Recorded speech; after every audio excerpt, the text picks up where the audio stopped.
ओम नमो भगवते वासुदेवाय। राजा परीक्षित ने पूछा, भगवान, देवराज इंद्र ने जिससे सुरक्षित होकर शत्रुओं की चतुरंगिनी सेना को खेल खेल में अनायास ही जीतकर त्रिलोकी की राजलक्ष्मी का उपभोग किया, आप उस नारायण कवच को सुनाइए और यह भी बतलाइए कि उन्होंने उससे सुरक्षित होकर रणभूमि में किस प्रकार आक्रमणकारी शत्रुओं पर विजय प्राप्त की। श्री सुखदेव जी ने कहा, परीक्षित, जब देवताओं ने विश्वरूप को पुरोहित बना लिया तब देवराज इंद्र के प्रश्न करने पर विश्वरूप ने नारायण कवच का उपदेश दिया। तुम एकाग्र चित्त होकर उसका श्रवण करो। विश्वरूप ने कहा, देवराज इंद्र, वह का अवसर उपस्थित होने पर नारायण कवच धारण करके अपने शरीर की रक्षा कर लेनी चाहिए। उसकी विधि यह है कि पहले हाथ पैर धोकर आचमन करें, फिर हाथ में कुश की पवित्री धारण करके उत्तर मुख करके बैठ जाएं। इसके बाद कवच धारण पर्यंत और कुछ न बोलने का निश्चय करके पवित्रता से ओम नमो नारायणाय और ओम नमो भगवते वासुदेवाय इन मंत्रों के द्वारा हृदयादि अंगन्यास तथा अंगुष्ठादि करन्यास करें। पहले ओम नमो नारायणाय इस अष्टाक्षर मंत्र के ओम आदि 8 अक्षरों का क्रमशः पैरों, घुटनों, जांघों, पेट, हृदय, वक्षस्थल, मुख और सिर में न्यास करें अथवा पूर्वोक्त मंत्र के यकार से लेकर ओमकार तक 8 अक्षरों का सिर से आरंभ कर उन्हीं 8 अंगों में विपरीत क्रम से न्यास करें। तदनंतर ओम नमो भगवते वासुदेवाय इस द्वादशाक्षर मंत्र के ओम आदि 12 अक्षरों का दाईं तर्जनी से बाईं तर्जनी तक दोनों हाथों की 8 उंगलियों और दोनों अंगूठों की 2-2 गांठों में न्यास करें। फिर ओम विष्णवे नमः इस मंत्र के पहले अक्षर ओम का हृदय में, वि का ब्रह्म रंध्र में, श का बाहों के बीच में, ड़ का चोटी में, वे का दोनों नेत्रों और न का शरीर की सब गांठों में न्यास करें। तदनंतर ओम मह अस्त्राय फट कहकर दिग्बंध करें और इस प्रकार न्यास करने से इस विधि को जानने वाला पुरुष मंत्रमय हो जाता है। इसके बाद समग्र ऐश्वर्य, धर्म, यश, लक्ष्मी, ज्ञान और वैराग्य से परिपूर्ण इष्ट देव भगवान का ध्यान करें और अपने को भी तद्रूप ही चिंतन करें। तत्पश्चात तेज और तपह स्वरूप इस कवच का पाठ करें। भगवान श्री हरि गरुड़ जी की पीठ पर अपने चरण कमल रखे हुए हैं। अणिमा आदि 8 सिद्धियां उनकी सेवा कर रही हैं। 8 हाथों में शंख, चक्र, ढाल, तलवार, गदा, बाण, धनुष और पाश धारण किए हुए हैं। वे ही ओमकार स्वरूप प्रभु सब प्रकार से मेरी सब ओर से रक्षा करें। मत्स्य मूर्ति भगवान जल के भीतर जल जंतुओं से और वरुण के पास से मेरी रक्षा करें। माया से ब्रह्मचारी रूप धारण करने वाले वामन भगवान स्थल पर और विश्वरूप श्री त्रिविक्रम भगवान आकाश में मेरी रक्षा करें। जिनके घोर अट्टहास करने पर सब दिशाएं गूंज उठी थीं और गर्भवती दैत्य पत्नियों के गर्भ गिर गए थे।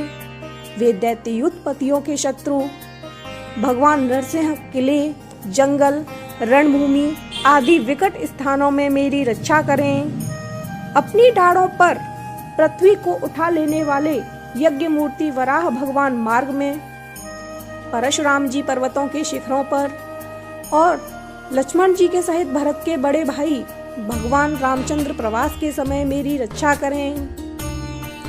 भगवान नारायण मारण मोहन आदि भयंकर अभिचारों और सब प्रकार के प्रमादों से मेरी रक्षा करें। ऋषि श्रेष्ठ नर गर्भ से, योगेश्वर भगवान दत्तात्रेय योग के विघ्नों से और त्रिगुणाधिपति भगवान कपिल कर्म बंधन से मेरी रक्षा करें। परमर्षि सनत कुमार कामदेव से, हयग्रीव भगवान मार्ग में चलते समय देव मूर्तियों को नमस्कार आदि न करने के अपराध से, देवर्षि नारद सेवा अपराधों से और भगवान कच्छप सब प्रकार के नरकों से मेरी रक्षा करें। भगवान धन्वंतरी कुपथ्य से, जितेंद्रिय भगवान ऋषभदेव सुख दुख आदि भयदायक द्वंद्वों से, यज्ञ भगवान लोकापवाद से, बलराम जी मनुष्यकृत कष्टों से और श्री शेष जी क्रोधवश नामक सर्पों के गढ़ों से मेरी रक्षा करें।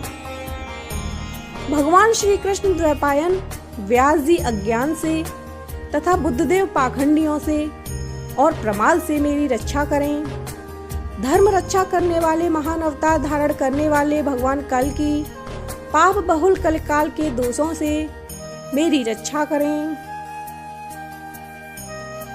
प्रातःकाल भगवान केशव अपनी गदा लेकर कुछ दिन चढ़ जाने पर भगवान गोविंद अपनी बांसुरी लेकर, दोपहर के पहले भगवान नारायण अपनी तीक्ष्ण शक्ति लेकर और दोपहर को भगवान विष्णु चक्रराज सुदर्शन लेकर मेरी रक्षा करें।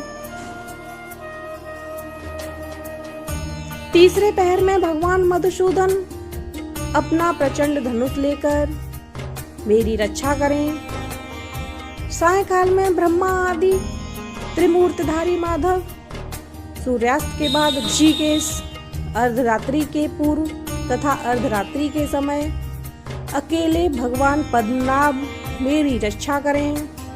रात्रि के पिछले प्रहर में श्री वत्स लांछन श्री हरि, उषा काल में खड्गधारी भगवान जनार्दन, सूर्योदय से पूर्व श्री दामोदर और संपूर्ण संध्याओं में कालमूर्ति भगवान विश्वेश्वर मेरी रक्षा करें। सुदर्शन, आपका आकार चक्र यानी कि रथ के पहिए की तरह है। आपके किनारे का भाग प्रलयकालीन अग्नि के समान अत्यंत तीव्र है। आप भगवान की प्रेरणा से सब ओर घूमते रहते हैं। जैसे आग वायु की सहायता से सूखे घास फूस को जला डालती है, वैसे ही आप हमारी शत्रु सेना को शीघ्र से शीघ्र जला दीजिए, जला दीजिए। कौमुद की गदा, आपसे छूटने वाली चिंगारियों का स्पर्श वज्र के समान असह्य है। आप भगवान की अजित प्रिया हैं और मैं उनका सेवक हूँ। इसीलिए आप कूष्मांड, विनायक, यक्ष, राक्षस, भूत और प्रेतादि ग्रहों को अभी कुचल डालिए तथा मेरे शत्रुओं को चूर चूर कर दीजिए। शंख श्रेष्ठ, आप भगवान श्री कृष्ण के फूंकने से भयंकर शब्द करके मेरे शत्रुओं का दिल दहला दीजिए। एवं यातधान, प्रमद, प्रेत, मातृका, पिशाच तथा ब्रह्म राक्षस आदि भयानवे प्राणियों को यहाँ से झटपट भगा दीजिए। भगवान की श्रेष्ठ तलवार, आपकी धार बहुत तीक्ष्ण है। आप भगवान की प्रेरणा से मेरे शत्रुओं को छिन्न भिन्न कर दीजिए। भगवान की प्यारी ढाल, आप में सैकड़ों चंद्राकार मंडल हैं। आप पाप दृष्टि पापात्मा शत्रुओं की आंखें बंद कर दीजिए और उन्हें सदा सदा के लिए अंधा बना दीजिए। सूर्य आदि ग्रह, धूमकेतु, पुच्छल तारे आदि केतु, दुष्ट मनुष्य, सर्पादि रेंगने वाले जंतु, दाढ़ों वाले हिंसक पशु, भूत प्रेत आदि तथा पापी प्राणियों से हमें जो जो भय हो और जो जो हमारे मंगल के विरोधी हों, वे सभी भगवान के नाम, रूप तथा आयुधों का कीर्तन करने से तत्काल नष्ट हो जाएं।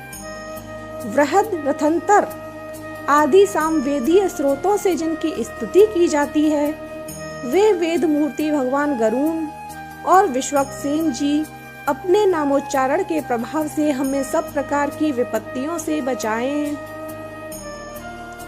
श्री हरि के नाम, रूप, वाहन, आयुध और श्रेष्ठ पार्षद हमारी बुद्धि, इंद्रिय, मन और प्राणों को सब प्रकार की आपत्तियों से बचाएं।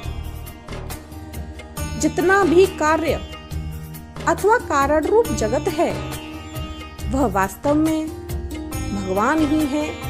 इस सत्य के प्रभाव से हमारे सारे उपद्रव नष्ट हो जाएं।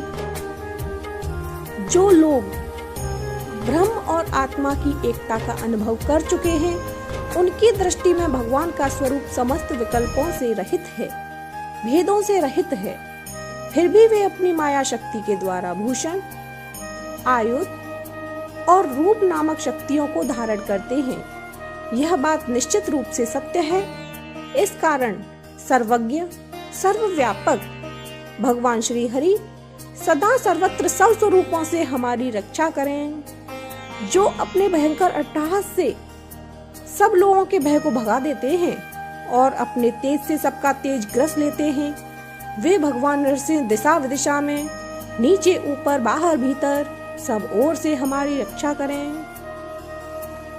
देवराज इंद्र, मैंने तुम्हें यह नारायण कवच सुना दिया है। इस कवच से तुम अपने को सुरक्षित कर लो, बस फिर तुम अनायास ही सब दैत्य यूथपतियों को जीत कर लोगे। इस नारायण कवच को धारण करने वाला पुरुष जिसको भी अपने नेत्रों से देख लेता है अथवा पैर से छू देता है, तत्काल समस्त भयों से मुक्त हो जाता है। जो इस वैष्णवी विद्या को धारण कर लेता है उसे राजा, डाकू, प्रेत, पिशाच आदि और बाघ आदि हिंसक जीवों से कभी किसी प्रकार का भय नहीं होता। देवराज, प्राचीन काल की बात है, एक कौशिक गोत्रीय ब्राह्मण ने इस विद्या को धारण करके योग साधना से अपना शरीर मरुभूमि में त्याग दिया। जहां उस ब्राह्मण का शरीर पड़ा था, उसके ऊपर से एक दिन गंधर्व राज चित्ररथ अपनी स्त्रियों के साथ विमान पर बैठकर निकले।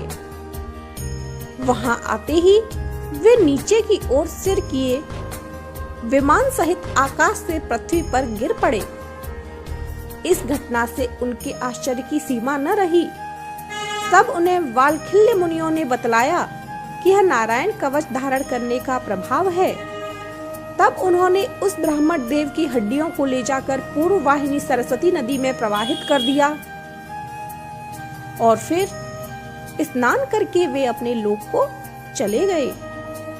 श्री सुखदेव जी कहते हैं कि परीक्षित, जो पुरुष इस नारायण कवच को समय पर सुनता है और जो आदर पूर्वक इसे धारण करता है, उसके सामने सभी प्राणी आदर से झुक जाते हैं और वह सब प्रकार के भयों से मुक्त हो जाता है। परीक्षित, शतक्रतु इंद्र ने आचार्य विश्वरूप जी से यह वैष्णवी विद्या प्राप्त करके रणभूमि में असुरों को जीत लिया और वे त्रैलोक की लक्ष्मी का उपभोग करने लगे।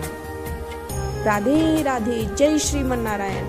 ओम नमो भगवते वासुदेवाय।